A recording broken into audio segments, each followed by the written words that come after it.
ഹരേ കൃഷ്ണ. എല്ലാവർക്കും നമസ്കാരം. രാമായണത്തില് കുറേ പേര് അറിയപ്പെടാതെ പോയ ഒരു കഥയുണ്ട്. അതായത് സീതാമാതാവിന് എന്തുകൊണ്ടാണ് ഭർത്തൃവിയോഗം അനുഭവിക്കേണ്ടി വന്നത് എന്നുള്ള ഒരു കഥ. സീതാമാതാവ് ചെറുപ്പകാലം, അതായത് കുഞ്ഞ് കൗമാരത്തിലായിരുന്ന ഒരു സമയം ഉണ്ടായിരുന്നു. അപ്പോൾ തൻ്റെ ഉദ്യാനത്തില് സീതാമാതാവ് തോഴിമാരുമായിട്ട് കളിച്ച് ചിരിച്ച് നടക്കുകയായിരുന്നു. അപ്പോഴാണ് സുന്ദരമായിട്ടുള്ള ഒരു കാഴ്ച സീതാമാതാവ് കാണുന്നത്. 2 ഇണത്തത്തകള് മരക്കൊമ്പിൽ ഇങ്ങനെ മുട്ടിയുരുമി ഇരിക്കുകയായിരുന്നു. ആ ഇണത്തത്തകളുടെ സീതാമാതാവിനൊരു പ്രത്യേകതയുണ്ട്, ഒരു കഴിവുണ്ട്. എന്തെന്ന് വെച്ചാല് പക്ഷികളുടെ ഭാഷ മനസ്സിലാക്കാനുള്ള ഒരു കഴിവ് സീതയ്ക്കുണ്ടായിരുന്നു. അപ്പോൾ സീതാമാതാവ് എന്ത് ചെയ്യുന്നറിയോ? പക്ഷികൾ ഇങ്ങനെ സംസാരിക്കുന്നത് ശ്രദ്ധിച്ചു. അപ്പോൾ പക്ഷികൾ പറഞ്ഞു, ഈ സുന്ദരിയായ സീതയുടെ ഭാവി വരൻ അതിസുന്ദരനാണ്. വാൽമീകി രാമായണം എഴുതിയപ്പോൾ പറയുന്നത് ഞാൻ കേട്ടതാണ്. അതിസുന്ദരനായിട്ടുള്ള ഒരു പുരുഷനെയാണ് സീതാദേവി വിവാഹം കഴിക്കാൻ പോകുന്നത്. ഇത് കേട്ടപ്പോൾ സീതാദേവിക്ക് എന്ത് ചെയ്തു? സന്തോഷമായി. എന്നാൽ ആ സുന്ദരന്റെ പേര് കൂടി എങ്ങനെയെങ്കിലും മനസ്സിലാക്കണമെന്ന് എന്ത് കരുതി? സീതാദേവി എന്ത് ചെയ്തു? പെട്ടെന്ന് അതിലൊരു തത്തയെ പിടിച്ചിട്ട് തന്റെ കയ്യിൽ വെച്ചപ്പോ തത്ത പറഞ്ഞു, അയ്യോ, എന്നെ വിട്ടയക്കണം.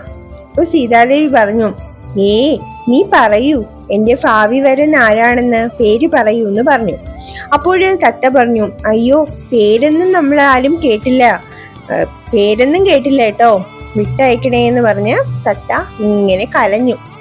അപ്പോൾ സീതാദേവി പറഞ്ഞു, അതൊന്നും നടക്കില്ല, നീ ഒരു കാര്യം ചെയ്, നീ കൂട്ടിൽ കിടക്ക് എന്ന് പറഞ്ഞിട്ട് ഒരു തത്തയെ കൂട്ടിലാക്കി. എന്നിട്ട് മറ്റൊരു തത്തയോട് പറഞ്ഞു, നീ ചെന്ന് പേര് തിരക്കി നോക്കിയിട്ട് വരൂ, പേരെന്താണെന്ന് കേട്ടിട്ട് വരൂ എന്ന് പറഞ്ഞു. അപ്പോൾ മറ്റേ തത്ത പറഞ്ഞു, അയ്യോ സീതാദേവി, അവിടുന്ന് അങ്ങനെ ചെയ്യരുത്. എന്റെ ഇണ ഇപ്പോൾ കുഞ്ഞിന് ജന്മം നൽകാനുള്ള തയ്യാറെടുപ്പിലാണ്, അതുകൊണ്ട് തന്നെ അവിടുന്ന് അവളെ എന്റെ ഒപ്പം വിട്ടയക്കണമെന്ന് പറഞ്ഞു. സീതാദേവി പറഞ്ഞു, നടക്കില്ല, നീ ഒരു കാര്യം ചെയ്യൂ, നീ പോയി പേര് തിരക്കിയിട്ട് വരൂ എന്ന് പറഞ്ഞു. അപ്പോൾ തത്ത പറഞ്ഞു, ഒരിക്കലും അത് നടക്കില്ല, എന്നെ കൊണ്ട് അതിന് സാധിക്കില്ല എന്ന് പറഞ്ഞു. അപ്പോൾ സീതാദേവിക്ക് ദേഷ്യം വന്നു. എന്നാ ഒരു കാര്യം ചെയ്യേ, നിന്റെ ഇണ ഇവിടെ കിടക്കട്ടെ, നീ എന്നാണോ പേര് വന്ന് പറയുന്നത് അന്ന് മാത്രമേ ഞാൻ എന്ത് ചെയ്യൂ, നിന്റെ ഇണയെ വിട്ടയക്കൂ എന്ന് സീതാദേവി കർശനമായി തന്നെ തത്തയോട് പറഞ്ഞു. അങ്ങനെ ആണ്ടത്തെ എന്ത് ചെയ്തു? പേരെങ്ങനെയും കണ്ടുപിടിക്കാനായിട്ട് യാത്ര പുറപ്പെട്ടു. ഈ കൂട്ടിൽ കിടന്ന ഇണത്തത്ത ഒന്നും കഴിക്കാതെ ജലം പോലും കുടിക്കാതെ എന്ത് ചെയ്തു? വിഷമിച്ച് കിടന്നു, തൻ്റെ പ്രിയതമനെ പിരിഞ്ഞതില്. അങ്ങനെ ദിവസങ്ങൾ ഇങ്ങനെ കടന്നുപോയി. ഈ പെൺതത്ത എന്ത് ചെയ്തു? ആഹാരം ഒന്നും കഴിക്കാതെ മരണപ്പെട്ടു. കുറച്ചു ദിവസങ്ങൾക്ക് ശേഷം വന്ന ആണ്ടത്ത തൻ്റെ പ്രിയതമ മരിച്ച വിവരം അറിഞ്ഞു. അപ്പോൾ ഈ ആണ്ടത്ത എന്ത് ചെയ്തു? തല തല്ലി മരണപ്പെട്ടു. മരണപ്പെടുന്നതിന് മുന്നേ ആണ്ടത്ത സീതാദേവിയെ ശപിച്ചു. നീ ഒരിക്കൽ ഗർഭിണി ആയിരിക്കുന്ന സമയത്ത് നിന്റെ ഭർത്താവിൽ നിന്നും വേർപെട്ട് ജീവിക്കട്ടെ, നിന്റെ ഭർത്താവ് ഉപേക്ഷിക്കട്ടെ.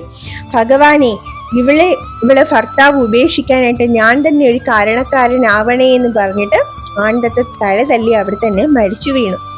സീതാദേവിക്ക് താൻ ചെയ്ത തെറ്റില് കുറ്റബോധം തോന്നി. സീതാദേവി എന്ത് ചെയ്തു? ഒരുപാട് കലഞ്ഞു. അറിവില്ലാത്ത പ്രായത്തിൽ ചെയ്ത ഒരു തെറ്റിന് ഇത്ര വലിയ ശാപമോ എന്ന് സീതാദേവി കണക്കുകൂട്ടി. അങ്ങനെ എന്ത് ചെയ്തു? വർഷങ്ങൾ കഴിഞ്ഞു പോയി. സീതാദേവിയെ അതിസുന്ദരനായ രാമസ്വാമി മാംഗല്യം കഴിച്ചു.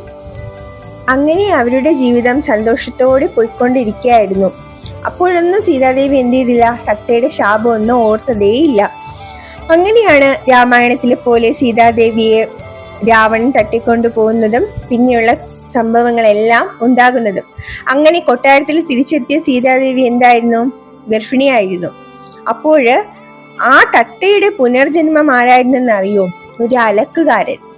അതായത് അലക്കുകാരന്റെ വാക്കുകൾ കേട്ടാണല്ലോ രാമസ്വാമി സീതാദേവിയെ ഉപേക്ഷിച്ചത്.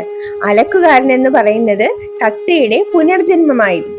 അലക്കുകാരൻ പറഞ്ഞു, ഭാര്യ താമസിച്ച് തന്റെ ഗൃഹത്തിലെത്തിയപ്പോൾ അലക്കുകാരൻ പറഞ്ഞു, രാമസ്വാമിയെ പോലെ മറ്റുള്ളവരുടെ കൂടെ മറ്റൊരാളുടെ കൊട്ടാരത്തിൽ ജീവിച്ചിട്ട് വന്ന സീതയെ രാമസ്വാമി സ്വീകരിച്ചതുപോലെ ഞാൻ ഒരിക്കലും എന്ത് ചെയ്യില്ല, താമസിച്ചു വന്ന നിന്നെ സ്വീകരിക്കില്ല എന്ന് പറഞ്ഞു.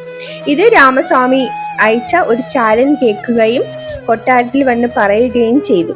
അങ്ങനെയാണ് രാമസ്വാമി സീതാദേവിയെ വിശ്വാസമാണെങ്കിൽ പോലും തന്റെ പ്രജകൾക്ക് വേണ്ടി, ന്യായത്തിനു വേണ്ടി എന്ത് ചെയ്തത്, സീതാദേവിയെ ഉപേക്ഷിച്ചത്. അങ്ങനെയാണ് സീതാദേവി ഗർഭിണിയായിരുന്ന സമയത്ത് തത്തയുടെ ശാപം പോലെ തന്നെ വനവാസത്തിന്, അതായത് ഭർത്താവാൽ ഉപേക്ഷിക്കപ്പെട്ടതും വനത്തില് പോകേണ്ടി വന്നത്. ശാപങ്ങൾ അങ്ങനെയാണ്. ചെറിയൊരു തെറ്റാണെങ്കിൽ പോലും നമ്മൾ ചെയ്യുന്ന തെറ്റുകൾ മറ്റുള്ളവരുടെ മനസ്സിനെ വേദനിപ്പിക്കുന്നുണ്ടെങ്കിൽ ആ ശാപം ഇല്ല, നമ്മളെ വിട്ട് ഒരിക്കലും പോകില്ല. അതുകൊണ്ട് തന്നെ ആർക്കും വേദന ഉണ്ടാക്കാതിരിക്കുക, ശാപങ്ങൾ ഏറ്റുവാങ്ങാതിരിക്കുക. എല്ലാവർക്കും നന്മയുണ്ടാകട്ടെ.